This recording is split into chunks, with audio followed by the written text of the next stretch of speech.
তারকা চিহ্নিত প্রশ্ন 136, জনাব জয়নুল আবেদিন, ফেনী 2, প্রশ্ন উত্থাপন করুন।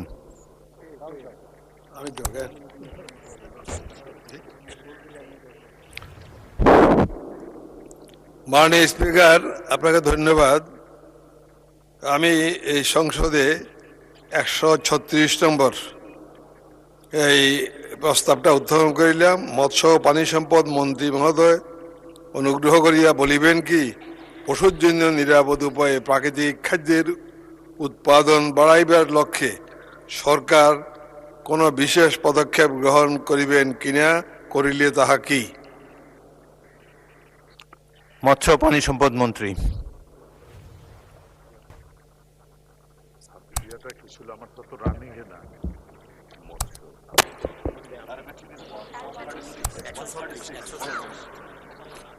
আমার তো 138। 136। ও 136, জি। ধন্যবাদ মাননীয় স্পিকার আপনাকে, ধন্যবাদ মাননীয় সংসদ সদস্যকে। হ্যাঁ, মাননীয় সংসদ সদস্য পশুর জন্য নিরাপদ উপায়ে প্রাকৃতিক খাদ্যের উৎপাদন বাড়াইবার লক্ষ্যে বিভিন্ন পদক্ষেপ গ্রহণ করেছে। নিরাপদ পশু খাদ্য সরবরাহের লক্ষ্যে মনিটরিং ও তদারকি জোরদারিকরণ করা হয়েছে। নতুন জেগে ওঠা চর, ঘাস ও পতিত জমিতে ঘাস ফসল চাষের পরিকল্পনা নেওয়া হয়েছে। উন্নত জাতের ঘাস চাষের প্রযুক্তি ও উপকরণ বিতরণ। মাননীয় মন্ত্রী, লম্বা প্রশ্ন, এটা কি পঠিত বলে গণ্য হবে নাকি আপনি পড়তে চান? কথিত বলিয়া গণ্য হচ্ছে। প্রশ্ন উত্তর বাকি অংশটা পঠিত বলিয়া গ্রহণ করা হলো। জনাব জয়নুল আবেদিন, ফেনী 2, একটি সম্পূরক প্রশ্ন করতে পারেন। মাননীয় স্পিকার, উনি যে উত্তরটা দিয়েছেন আসলে এই পশুর খাদ্যের জন্য এবং তাদেরকে লালন পালনের জন্য এটা যথেষ্ট নয়।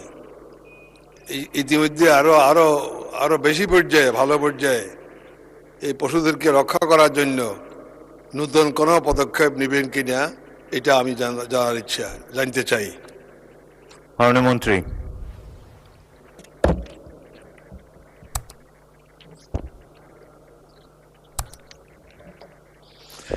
মাননীয় স্পিকার, বাংলাদেশে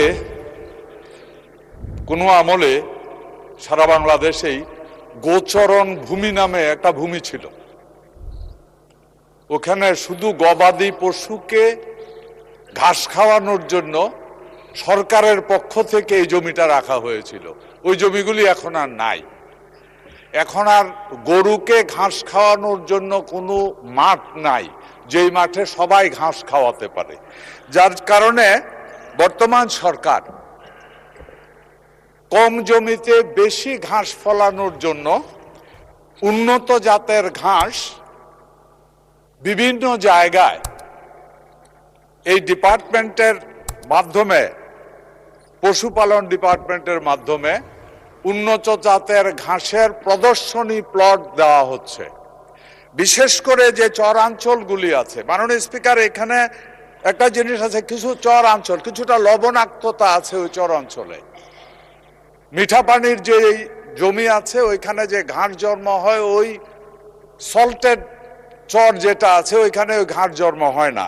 এরই মধ্যে আমাদের যে ডিপার্টমেন্ট আছে, এই ডিপার্টমেন্টে ওই সল্টেড সয়েলের ভিতরেও কোন ঘাস উৎপাদন করা সম্ভব এবং পশুর জন্য উপযোগী ওই ঘাসও এরই মধ্যে বিভিন্ন চরাঞ্চলে প্রদর্শনী প্লট করেছে।